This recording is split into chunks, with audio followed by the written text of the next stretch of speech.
ఎవరిని నమ్ముతున్నావో, ఎవరు గట్టెక్కిస్తారనుకుంటున్నావో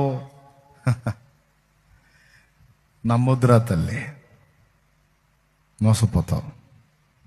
సొంత వాళ్ళైనా బయట వాళ్ళైనా ఎవరిని నమ్మొద్దు, హ్యాండ్ ఇస్తారు, దెబ్బతింటావు. మనుషుల వైపు చూడొద్దు. బయట వాళ్ళైనా సొంత వాళ్ళైనా ఖచ్చితంగా మోసపోతావు. నువ్వు ఆనుకోవాల్సింది నా ప్రభువునే.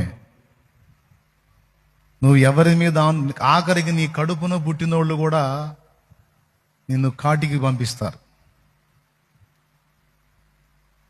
పరిస్థితులు తేడా వస్తే బొంద కడతారు. బొంద, పాడా పెట్టా బొంద మొత్తం కడతారు. నీ కడుపును పుట్టినోళ్ళు కూడా కడతారు. జాగ్రత్త.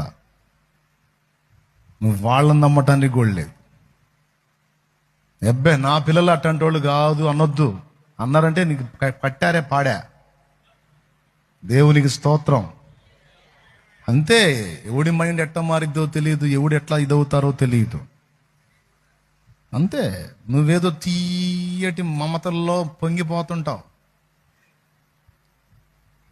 నా పిల్లలు, నా ఇల్లు, నా సంసారం అని నీ దృష్టి ఆయనకేమో వీపు చూపించి ఇటు తిరుగుతావు, ముఖం ఇటు తిప్పుతావు, అయిపోతావు.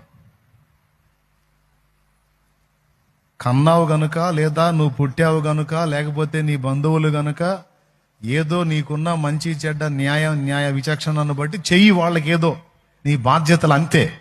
నువ్వు డీప్కి వెళ్ళావు అనుకో, బొంద ఖాయం. ఎంతమందికి అర్థమైందో? అర్థమైతే 2 చేతులు ఎత్తి స్తోత్రం చెప్పు. హల్లెలూయా. చేదు తినిపిస్తారు, మింగలేవు. మింగలేక చచ్చిపోతావు. అవసరమా? ఒక్కటే చెప్పాలా, పిల్లలకైనా తల్లులకైనా తండ్రులకైనా తోడు. ఏయ్, నా దేవుడు తప్ప నేను ఎవరిని లెక్క చేయను. నా దేవుడే నా ప్రాణం. ఒకప్పుడు ఆయన తెలీదు, అంతా నాదని హత్తుకున్నా. ఆయన దొరికాడు, ఆయన తెలిసాడు. ఇంకా దేంతోనూ నేను డెప్త్లోకి బోదలుచుకోవాలా. పోతే కాటు పడిద్దని నాకు తెలుసు. కాబట్టి నేను ఏ మనుషుని మీద నేను ఆధారపడను అనేది నిర్ణయించుకోను. ఆయన ఎంతమందికి అర్థమైంది నేను చెప్పింది? గట్టిగా నిర్ణయించుకో, బతికిపోతావు. లేకపోతే వాళ్ళు చంపరు అసలు నిన్ను.